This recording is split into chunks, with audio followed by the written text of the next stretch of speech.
एक हत्या घटना रे कोलकाता पुलिस को चकमा दे फेरार रही 2 जन अभियुक्त कटक बांकी पुलिस सहायता सोना देई मुंडिया निकटरू कोलकाता पुलिस गिरफ्त करिछि।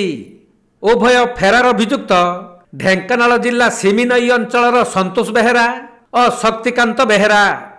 तेबे एही घटना संपर्क में जहाँ सूचना मिली कोलकाता पार्क स्ट्रीट अंचल अलबुर्जी होटेल एक रूम खट तलू गत 24 तारीख दिन राहुल नामक जड़े युवकर मृतदेह मिलता।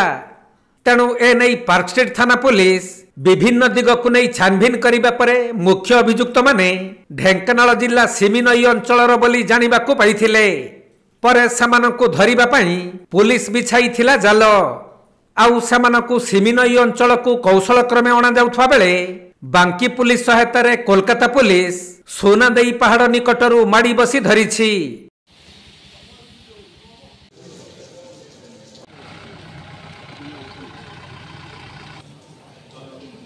कटक जिला प्रतिनिधि राजेश कुमार साहू रिपोर्ट, कोणार्क लाइव।